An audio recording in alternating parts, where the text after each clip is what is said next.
바랍니다. 오늘은 우리를 위해 사람이 되신 예수님이라는 제목으로 함께 말씀을 나누겠습니다. 히브리서는 유대인 그리스도인들을 대상으로 쓰인 서신이라고 말씀을 드렸어요. 왜 유대인 그리스도인이 대상인가? 이게 매우 중요하죠. 이 편지를 받은 사람들은 유대 전통에 깊이 뿌리를 둔 사람들이었습니다. 그들은 모세의 율법과 천사들을 통해 주어진 계시를 소중히 여겼지만 박해와 어려움 속에서 믿음이 흔들리고 있었습니다. 당시 여러분, 유대인들은 이 모세의 율법, 대단히 이 토라 중요시 여겼죠. 하나님의 말씀. 천사도 성경에 보면 하나님을 대리하는 사자로 구약 성경에 등장하지 않습니까? 그래서 소돔과 고모라가 멸망할 때 천사가 등장하지 않습니까? 또 이스라엘이 적과의 전쟁 중에도 천사가 등장해서 천사가 싸운단 말이에요. 천사는 유대인들에게 있어서 매우 중요한, 하나님 다음으로 매우 위대하고 힘있고 중요한 존재였습니다. 그런데 예수님께서 이 땅에 오신 이후로 유대인들이 예수님 믿겠다고 개종을 합니다. 개종을 해서 주님을 따르기도 하고 또 그 신앙을 지키겠다고 흩어져 한 공동체를 이뤄서 교회에서 신앙생활을 해요. 그런데 주변에서 유혹이 많습니다. 야, 예수님 봐, 사람이야. 천사가 더 위대하지. 그러면서 자꾸 구약적인 예수 그리스도가 이 땅에 오시기 전에의 율법과 선지자를 토대로 해서 신앙생활을 하려고 하는 그 유대인들이 자꾸 예수 믿는 자들을 유혹하는 것입니다. 그러면서 박해를 하는 것입니다. 그러니까 신앙이 흔들리기도 했어요. 그래서 히브리서 저자는 예수 그리스도가 천사보다, 모세보다, 모든 제사장보다 우월하시다라는 것을 강조하면서 그분을 붙잡으라고 권면을 합니다. 특히 이 2장은 1장의 주제인 예수님이 천사보다도 우월하다를 이어가면서 예수님이 왜 이 땅에 오셨으며 특별히 인간이 되셔야 했는지를 말씀하고 있습니다. 이것은 여러분 단순한 교리가 아니라 우리의 구원을 위한 하나님의 깊은 사랑의 계획이에요. 그것이 예수님의 인간 되심이에요. 여러분, 어느 종교에도 신이 인간 된다는 말 없어요.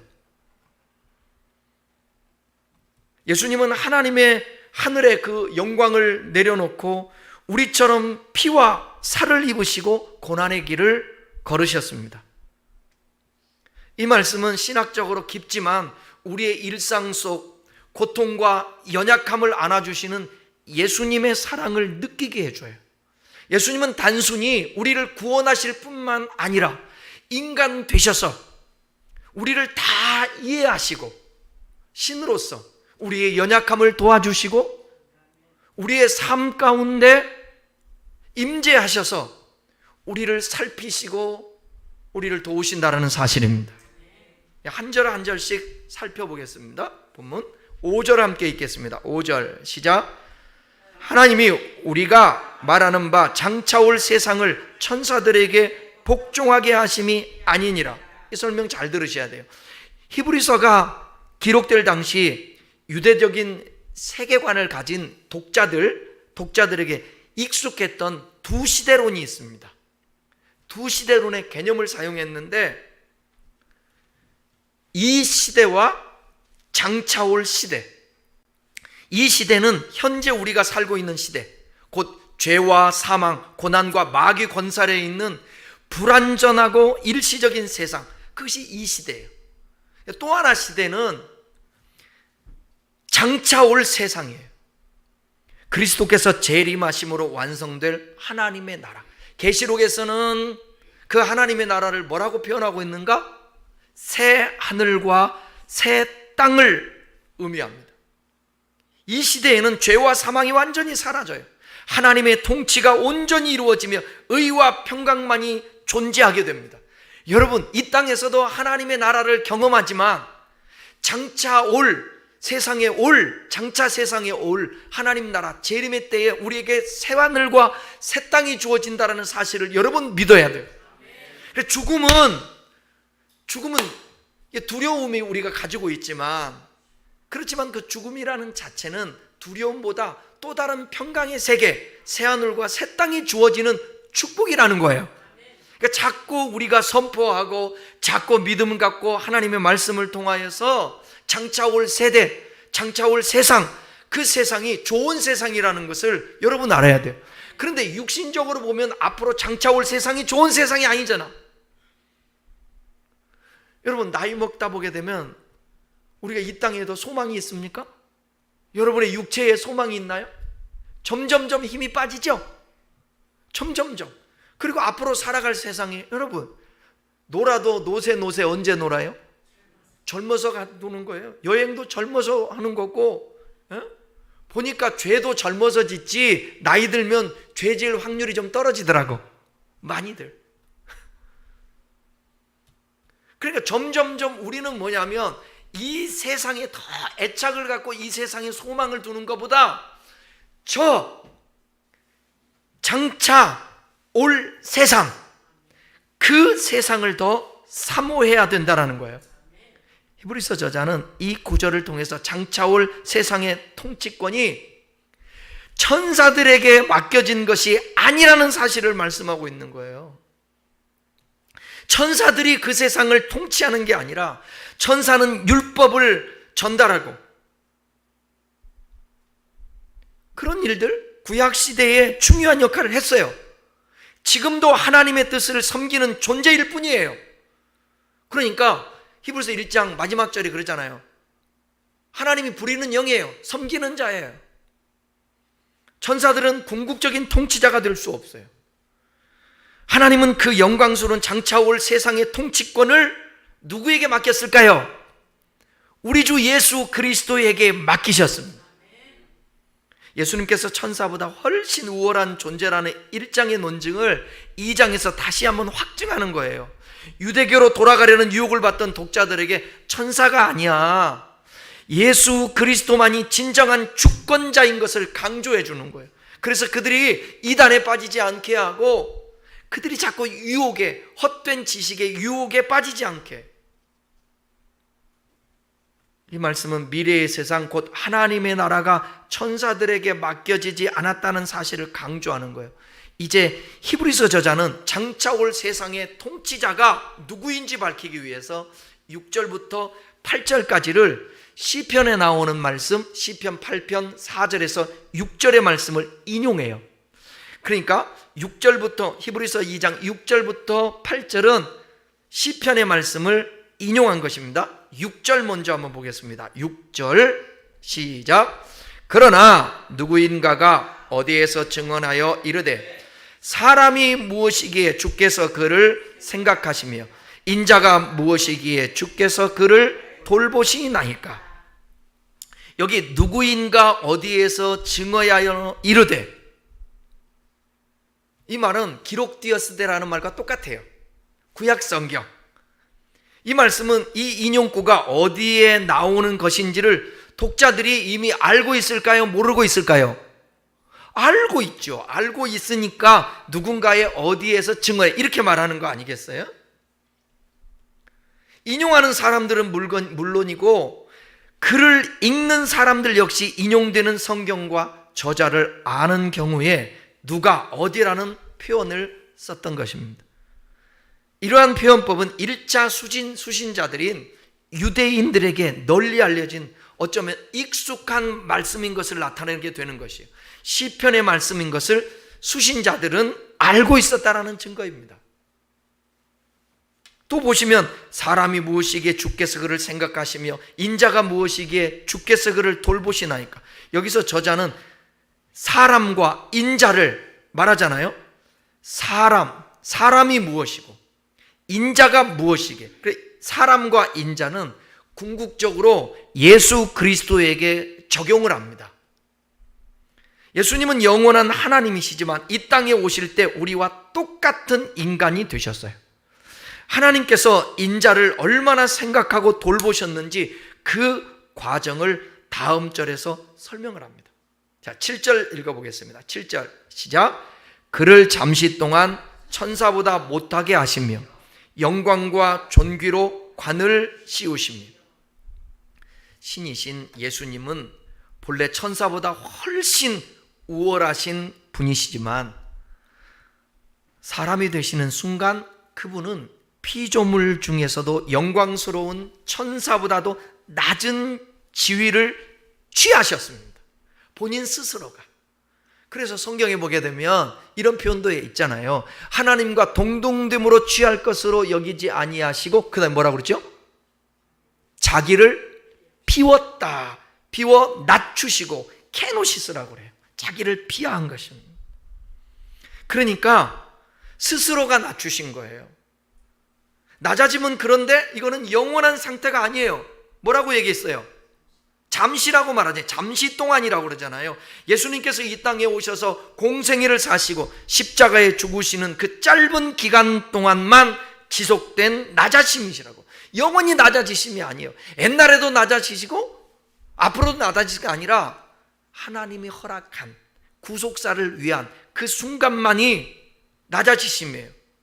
그러나 영광과 존귀로 관을 씌우셨다고 말씀하고 있어요.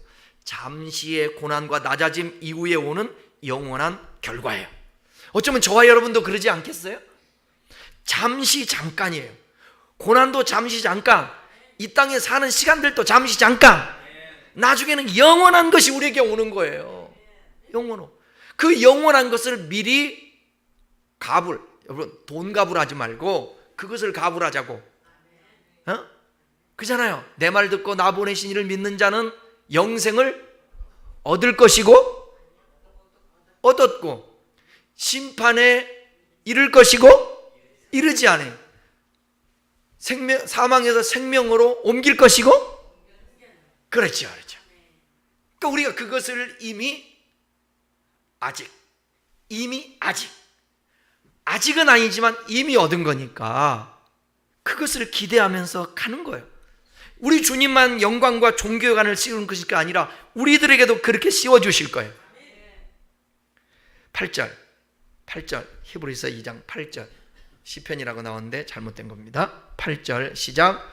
만물을 그 발 아래에 복종하게 하셨느니라 하였으니 만물로 그에게 복종하게 하였은즉 복종하지 않는 것이 하나도 없어야 하겠으나 지금 우리가 만물이 아직 그에게 복종하고 있는 것을 보지 못하고. 이 말씀은 본래 인간에게 통치권이 있었음을 말하고 있는 거예요.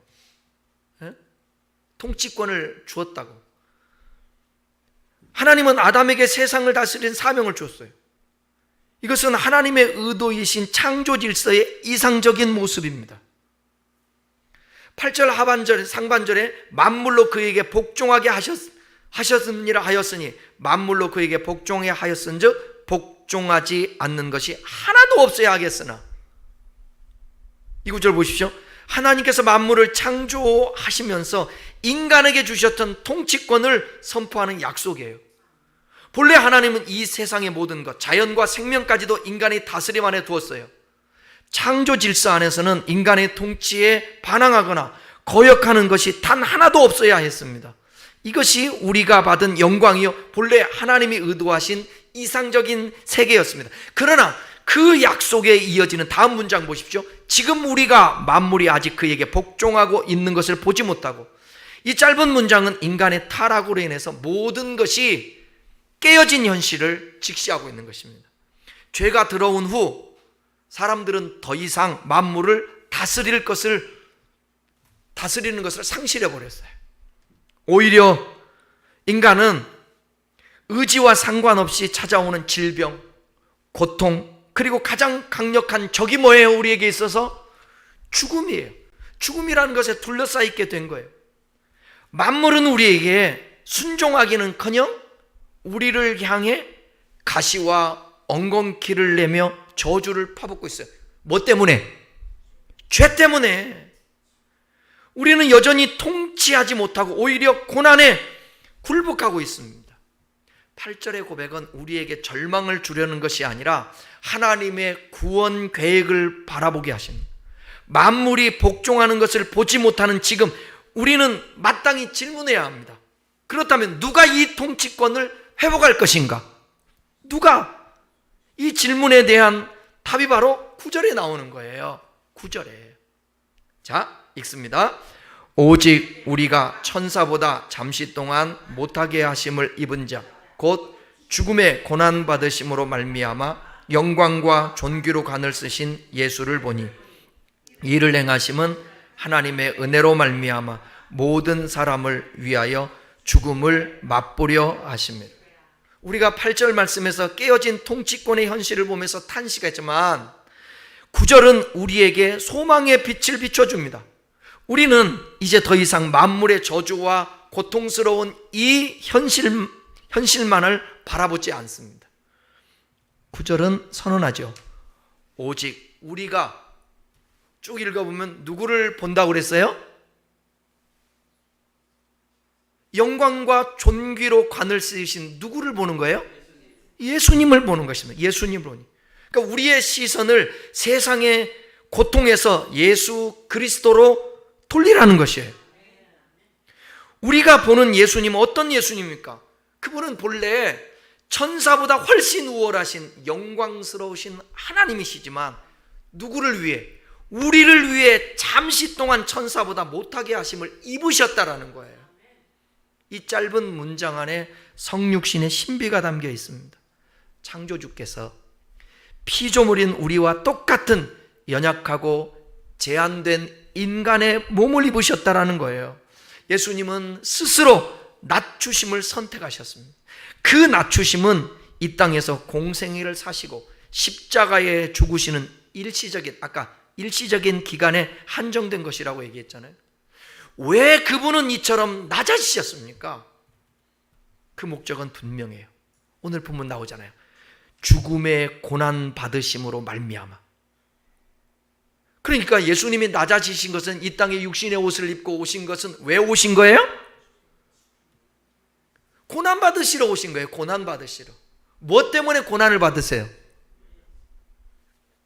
죽음은 뭘로 말미암아 왔어요? 죄. 그러니까 죄를 해결하기 위하여서, 죄가 해결돼야 이 사망 권세를 이길 수 있으니까 그 고난을 받으심으로 말미암아 우리 인간이 피할 수 없는 사망 문제를 해결하시기 위해서 예수님이 이 땅에 오셨다라는 거예요. 죄의 싹신 죽음을 죄 없으신 하나님께서 친히 사람이 되어 대신 경험하신 것입니다. 경험하시려고 오신 거예요. 그리고 그 고난의 결과 그분은 다시 영광과 존귀로 관을 씌우셨다. 여러분, 십자가는 끝이 아니에요. 그분은 부활하심으로 사망 권세를 깨뜨리시고 승천하심으로 영원한 자리, 하나님의 보좌 우편에 앉게 되셨어요. 예수님께서 고난은, 받으심은 패배가 아니에요. 영광에 이르는 길이에요. 과정이고 길이에요. 똑같이 우리도 앞서가신 예수님처럼 우리도 그렇게 가는 거예요. 십자가를 지면 고통 같지만 십자가 뒤에 영광이 있다라는 거예요. 오늘날 이 시대에 복음이 아무런 의미 없는 것이, 사람들이 복음을 우리가 이 땅에서 잘 살고 잘 먹고 평안하고 그게 복음인 줄 알아요. 네, 그것도 복음 중에 하나죠. 그런데 온전한 복음은 죄의 문제를 해결하고요, 사망의 문제를 해결하고요, 영광과 존귀를 얻게 하시는 그 예수 그리스도를 알고 그 주님을 믿는 것이 복음이에요. 복음이라고. 그 찬양은 그럼에도 불구하고 날 안아주시는, 얼마나 위로가 되는 말씀입니까? 그럼에도 불구하고요. 우리의 신앙과 앞으로의 삶은 그럼에도 불구하고를, 그 단어를 붙잡아야 돼요. 어떤 상황임에도 불구하고 내가 힘들고 어렵고 병들고 죽고 망하고 어떤 상황에도 불구하고 우리는 뭘 가졌다고요? 복음 가졌잖아요. 예수 그리스도. 주님의 십자가에 못 박힐 때 얼마나 고통스럽게. 그건 실패 아닙니까? 인간적으로 보면 그건 실패가 아니에요. 그건 존귀와 영광을 쓰기 위한 과정이에요. 그리고 인류를 살리기 위한 의미 있고 가치 있는 하나님의 뜻을 이루는 거예요. 그러니까 하나님의 뜻을 이루는 것이 다 평탄하고 좋고 그런 게 아니에요. 그러니까 주님의 길을 참 저도 많이 변질된 것 같아. 뭐라고요? 저도 변질된 것 같다고. 뭐라고요? 야, 우리 성도들은 그래도 참 인격적인 것 같아. 내가 변질됐다고 그러니까 뭐라고 그러면 변질됐다고요. 그렇게 하지 않고. 참 초심이 중요한데 처음에 아골골짝 빈들에도 이 찬송 부를 때 그냥 이 가슴이 얼마나 뜨거웠는지. 복음 들고 가오리다. 소돔 같은 거리에도 사랑 안고 찾아가서 종의 몸에 지닌 것도 아낌없이 드리리라. 이런 찬송 부르면서 부름받아 나서님은 어디든지 가오리라. 정말 주님이 부르신다면 어디든지. 근데 그때도 하나님 아프리카는 좀 그래요. 동남아시아는 좀 그래요. 캄보디아는 더 안 될 것 같아요. 요즘 같으면. 왜 그랬냐면, 왜 내가 그랬냐면 나는 이 비유가 약해서 음식을 해외 가면 음식 먹는 게 제일 힘들더라고. 음식 먹는 게. 어떤 사람은 이게 선교사님들은 체질이 있더라고. 와, 아무거나 막 향신료 나는 냄새도 뭐 그래 상관이 없어. 뭐 주는 대로 먹어.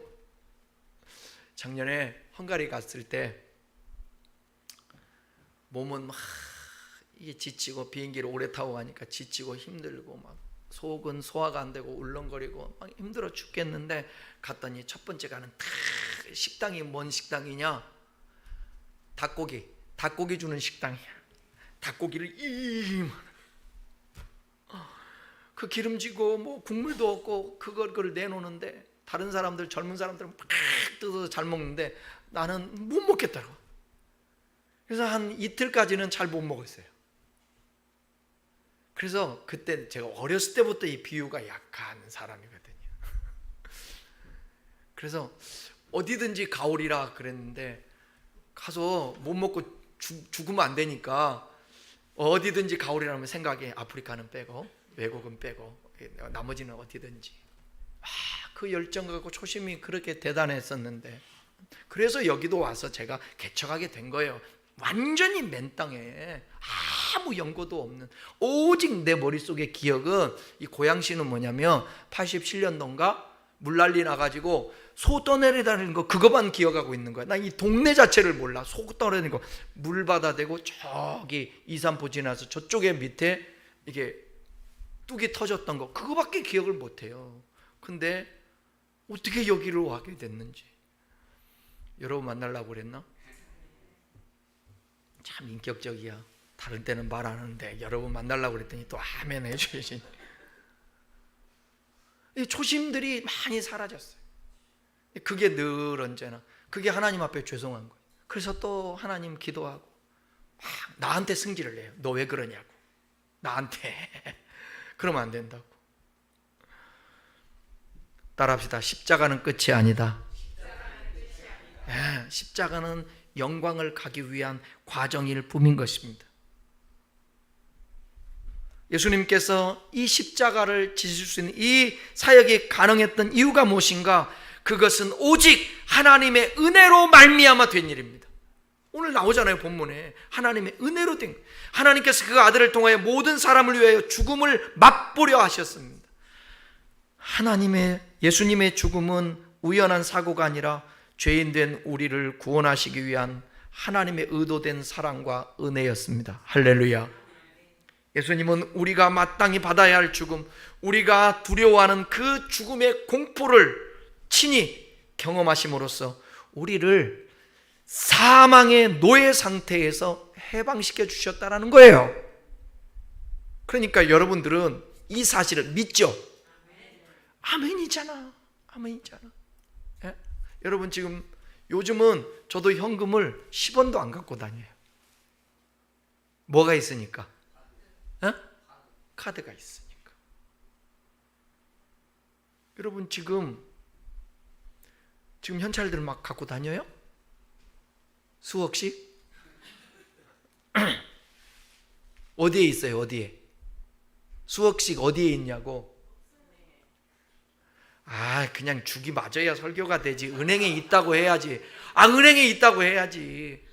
은행에 있다고요. 은행에 수억씩 있으면 내 호주머니 아무것도 없지만 카드 하나 갖고 오늘 뭐로 여기는 거예요? 나를 부자로 여기는 거예요. 여러분 아무리 자기가 잘나고 돈 많다고 하는 사람도 돈 현금 갖고 다니는 사람 없잖아요. 은행에 있다라는 사실을 믿고 부동산이 있다라는 사실을 믿으니까 그것 때문에 여러분 길 가는데 1000억 재산가라고 그 사람이 1000억이라고 여기다 쓰고 다닙니까? 아니면 저 사람 1000억 있나 없나 어떻게 알아요? 모르는데 본인은 1000억 있다는 사실을 알고 마음에 든대. 돈 걱정 하나도 안 해. 어디 가서 밥 살 때 운동화 끈 안 맨다니까. 오늘도 어느 목사님 식당에서 식사를 하는데 우리 옆자리에서 식사를 하고 있더라고요. 식사를 하고 있는데 둘이 먹고 이제 일하시는 분들이야. 그래서 일하시면 둘이 먹고 돈을 내러 가는데 낼 사람이 먼저 일어나요? 안 낼 사람이 먼저 일어나요? 그죠? 일어나고 자기 일어나지도 않고 내가 오늘 낼 거야. 오늘 내가 낼 거야. 그러면서 카드를 뽑으면서 앉아 있어. 가야지. 그러니까 가서 아니야 내가 내겠다고 하면서 내더라고. 돈 있는 사람은 그거 밥 있잖아. 9,000원짜리 8,000원짜리 10,000원짜리 먹으면서 운동화 끈 안 매고 카드 만지작거리지 않는다니까. 요즘 저도 자꾸 카드를 만지작거리고 운동화 끈 매고 막 딴짓하고 화장실 가고 막 그래요.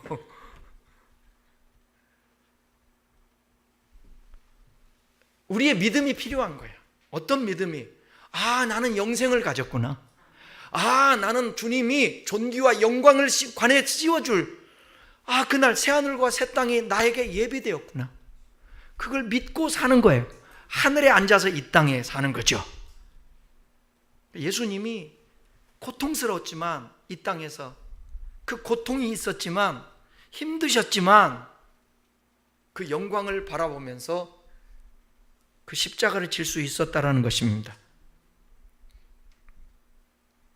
고난을 통하여 예수님은 영광을 얻으셨고 그분은 우리를 위해 사람이 되셨고 죽음을 맛보셨으며 지금은 그 영광의 자리에서 우리를 돕고 계십니다. 이 놀라운 은혜에 감사하며 고난 중에도 예수 그리스도를 바라봄으로 능히 승리하기를 축원합니다.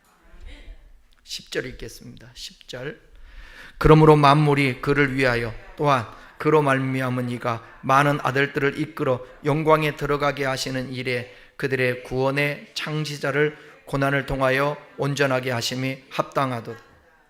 하나님은 만물을 지으시고 다스리시는 분이시며 동시에 모든 구원 사역의 근원이십니다. 그 하나님께서 계획하신 일이 뭐예요? 바로 많은 아들들을 영광에 들어가게 하시는 일. 많은 아들들이 누구예요? 그렇죠. 우리 주님을 믿고 따르는.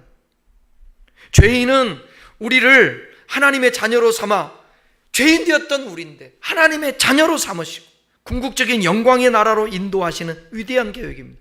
이 구원의 길을 처음 여신 분이 바로 누구라고요? 예수 그리스도, 곧 우리의 구원의 창시자. 그런데 이 창시자가 그 사명을 완성하기 위하여 고난을 통하여 온전하게 되셨다라는 거예요. 여기서 온전하게 되었다라는 것은 예수님의 신성이 부족했다라는 얘기가 아니에요. 구원자로서의 사명을 감당하기 위해 인간의 경험을 하셨다라는 거예요. 고난과 죽음이라는 과정을 거쳐서 흠없이 완전히 이루어내셨다라는 뜻입니다. 고난은 예수님께 불필요한 과정이 아니라 우리를 구원하는 데 가장 합당하고 필수적인 과정이에요. 그 죄의 싹은 사망이죠. 사망은 고통 아닙니까? 그죠? 그것을 값을 지불하셨잖아요. 그 예수님이 십자가에 돌아가시면서 마지막 한 말이 뭐예요? 테텔레스타이, 다 이루었다. 그 다 이루었다라는 그 테텔레스타이는 그 당시에 있잖아요. 뭐를 갖다가 사고 지불하고 그러면 영수증 끊어주잖아요. 그 영수증을 끊어줬다는 뜻이에요. 우리 주님이 다 이루었다. 인류의 구원을 위해서 고통당하심 십자가에 지시면서 그 값을 지불해 주신 것입니다. 11절 읽겠습니다. 거룩하게 하시는 이와 거룩하게 함을 입는 자들이 다 한 근원에서 난지라. 그러므로 형제라 부르시기를 부끄러워하지 아니하고. 이 말씀은 예수님께서 왜 사람이 되셔야 하였는가를 가장 따뜻하게 보여주는 구절이에요. 히브리서 기자는 예수님을 거룩하게 하시는 이라고 부릅니다. 즉 우리를 하나님께 속한 백성으로 만드시는 분. 예수님께서 십자가에서 자신을 온전히 하나님께 드리심으로 우리가 하나님께 속할 수 있는 길이 열린 것입니다. 어떻게 하나님 앞에 갈 수 있어요? 내가 곧 길이요 진리요 생명이니 나로 말미암지 않고는, 예수님으로 말미암아 하나님께 가게 되는 거예요. 예수님이 먼저 거룩해지신 것이 아니라, 잘 들으세요, 예수님이 먼저 거룩해지신 것이 아니라 그분의 거룩함으로, 원래 거룩하신 분이에요. 그 거룩함으로 우리를 거룩하게 하시는 거예요. 그리고 우리는 거룩하게 함을 입은 자들입니다. 입은 자라는 말은 수동태예요. 그러니까 우리가 스스로 거룩하게 되는 것이 아니라 예수님의 은혜 아래서 거룩함을 덧입은 사람이라는 뜻입니다. 좀 시간이 없어도 이 설명은 여러분 들어야 돼요. 잠깐 들어보세요. 구약 성경에 보게 되면 부정한 것이 나오고 거룩한 것이 나오죠. 부정한 것은 만지면 돼요, 안 돼요? 안 돼요. 특별히 예를 들어서 시체, 그 다음에 그 사람의 어떤 뼈, 시신의 뼈, 나중에 그 이제 유골 있잖아요. 그 다음에 무덤,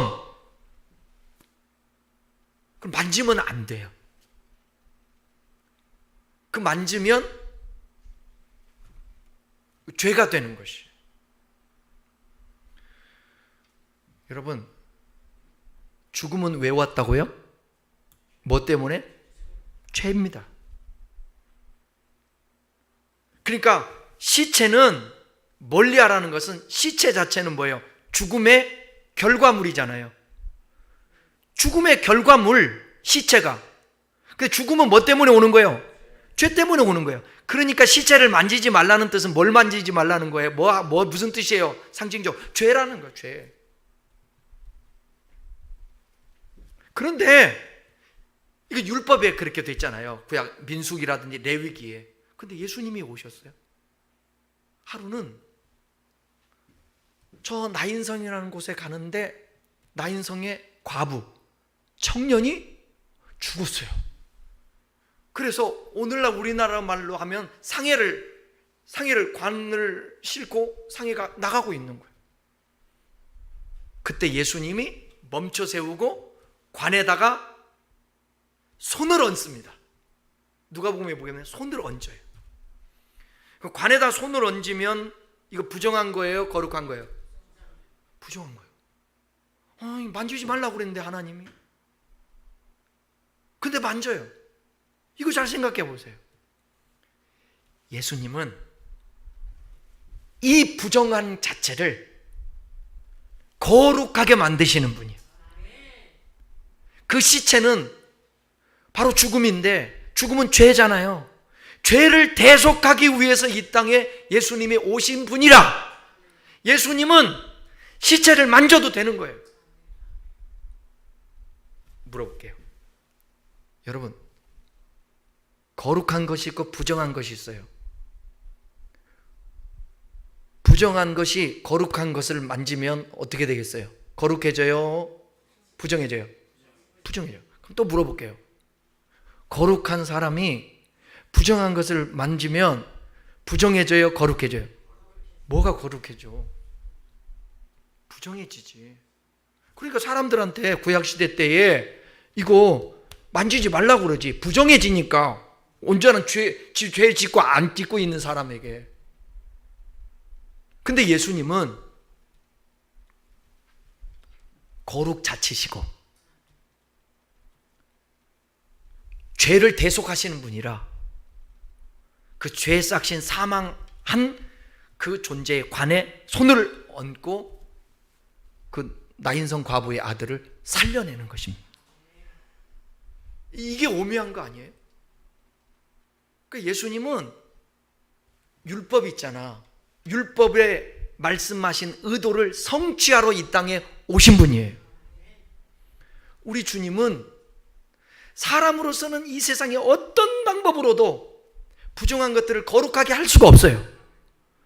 근데 예수님만이 온전한 거룩하신 분이라 아무리 부정해도 거룩하게 만들 수 있어요. 그래서 예수님이 거룩하게 하시는 이고 우리가 거룩하게 함을 입은 자가 되는 거예요. 사람들이. 그러니까 11절의 핵심은 그 다음에 나오는 게 뭐냐면 다 한 근원에서 났다 그러잖아요. 예수님도 우리도 하나님 아버지로부터 나왔어요. 예수님이 진짜 사람이 되었다는 선언이에요. 예수님은 하늘에서 인간의 모습만 흉내내신 것이 아니라 우리와 같은 본성, 같은 뿌리를 가지신 분. 그래서 이렇게 말씀하십니다. 그가 저희를 형제라 부르기를 부끄러워하지 아니하시고. 우리의 근원 뿌리가 하나님, 예수님의 근원 뿌리가 하나님. 그런데 예수님은 죄가 있으시다 없으시다? 없으시고 인간은 죄가 있다. 그래서 거룩하신 자가 거룩하지 못한 자에게 거룩하게 하시는 거예요. 예수님은 우리의 형제라고 지금 부르고 있잖아요. 그분은 하나님이신데 죄 많고 부족한 우리를 부끄러워하지 않으신대요. 그분은 이 사람이 내 형제다, 내 사랑하는 자다, 그렇게 말씀하는 거예요. 이것이 바로 복음인 것입니다. 은혜예요, 은혜. 우리를 구원하신 예수님은 우리를 멀리하지 않습니다. 오히려 우리 곁에 서서 나를 너무 부끄러워하지 않습니다. 여러분, 부모가 자식을, 정상적인 부모를 얘기하는 거예요. 사랑하는 자식. 정상적인 부모는 자식을 부끄러워해요, 안 부끄러워요? 그래도 내 새끼잖아요. 그래도 내 새끼라고 한다. 자식은 옛날 어렸을 때 우리 학교에서 그러잖아. 몸빼 바지 입고 수건 쓰고 오면 엄마인 거 모르는 채 이렇게 하잖아. 그죠? 근데 부모가, 엄마가 어디 갔는데 내가 우리 아들 있잖아, 어디 가다가 이렇게 봤는데 우리 아들 아니야, 모르는 채 하고 부끄러워하고 지나쳐요? 내가 정상적인 얘기를 하는 거예요. 정상적인 사람이라면, 우리 안수 집사님, 우리 재원이 있잖아, 지나가는데 부끄러워가지고 여기 땜빵 했다고 부끄러워가지고 우리 아들 아니라고 그렇지 않잖아. 하나님은, 예수님이 얼마나 우리 죄인이 있잖아. 섞일 수 없는 분 아니에요? 근데 우리를 형제래. 왜? 우리를 있게 하신 분이 하나님이시니까. 존재케 하신. 그래서 우리를 형제래. 와, 형제라 안 부끄러운 거야. 왜? 하나님으로 말미암아 왔으니까. 거듭나야 하나 안 부끄럽지. 하나님의 자녀가 돼야 안 부끄럽지. 형제가 돼서. 죄가 있어도 죄 없다고 인정해 주시는데.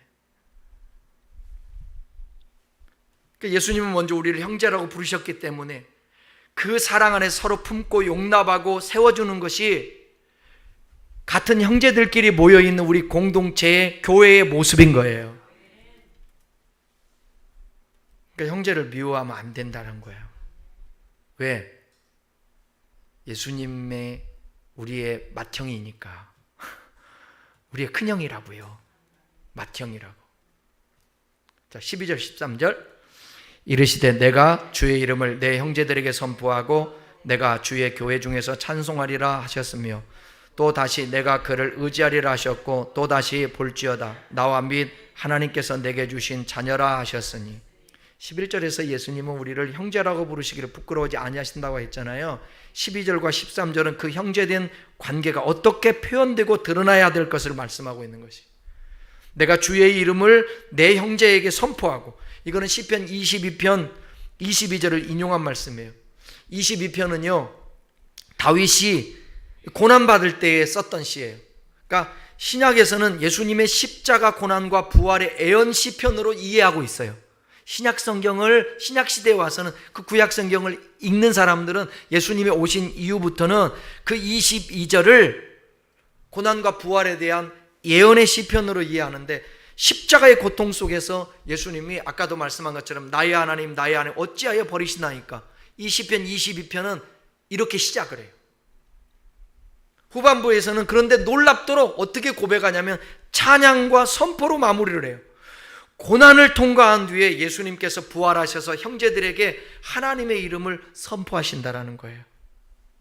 예수님은 부활을 통해 예수님이 하나님이 어떤 분이신지를, 하나님의 구원의 뜻을 우리에게 드러냈습니다. 그래서 교회 중에서 주를 찬양하라.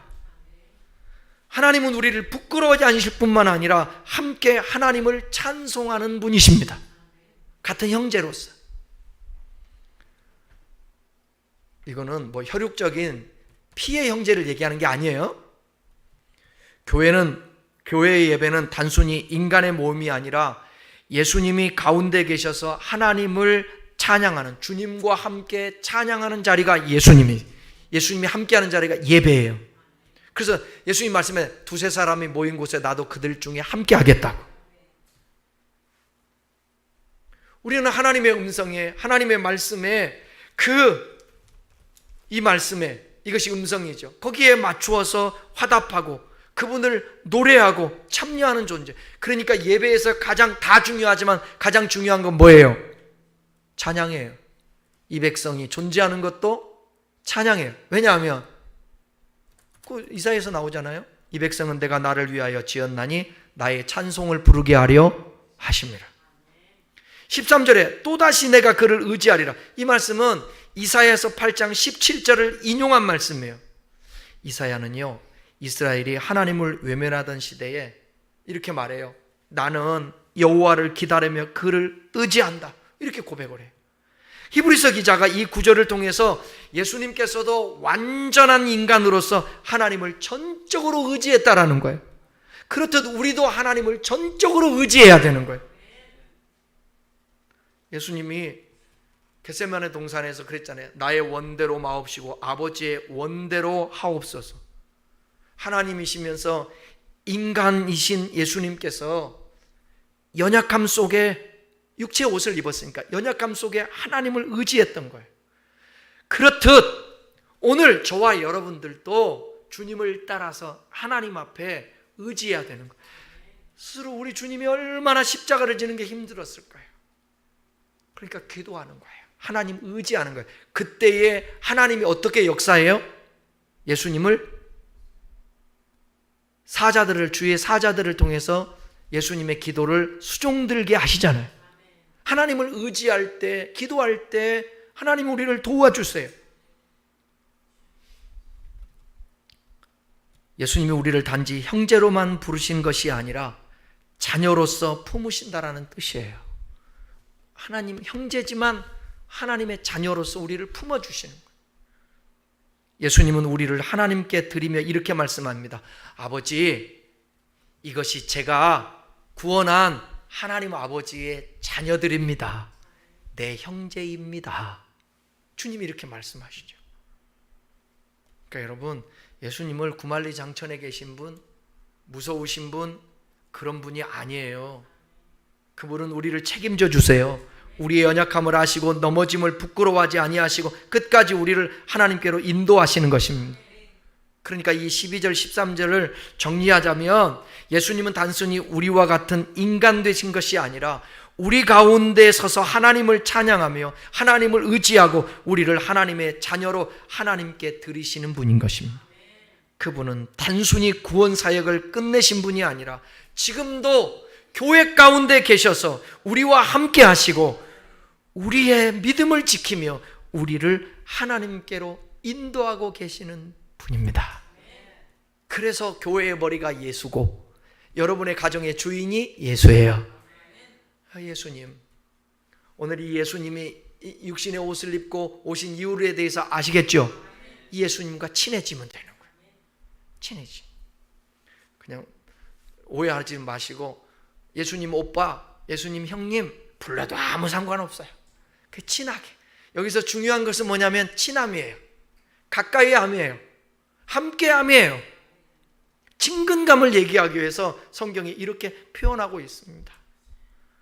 예수님은 항상 품어주시고 이해해 주시고 혼내지 않으시고 참아주시고 견뎌주시고 손 내밀면 손잡아 주시고 기대면 주님께서 버팀목이 되어주시고 무거운 짐진 자들 다 내게로 오라. 그분은 또 쉬게 하시는 그 주님인 것을 믿습니다. 말씀 마치겠습니다. 예수님은 우리를 위해 사람 되셨고 우리의 형제가 되셨으며 우리를 구원한 자가 되셨습니다. 그 예수님은 멀리 계신 하나님이 아니라 우리와 함께 하시며 우리를 대신해서 싸워주시기도 하시고 그러므로 말미암아서 우리가 주님과 함께 승전가를 부르며 존귀와 영광의 관을 쓰기까지 주님이 인도해 주실 것입니다. 그분 안에서 정말 하나님의 원래 창조 목적대로 우리가 회복되어 하나님의 영광을 누리는 자 되기를 바랍니다. 우리 주님은요, 나중에 우리와 함께, 당신 혼자서가 아니라 우리와 함께 새하늘과 새 땅을 통치할 것입니다. 그 영광을 바라보면서 오늘도 좀 힘겨워도 또 참고 또 인내하며 믿음의 주여 온전케 하시는 주님과 함께 걸어가십시다. 기도하겠습니다.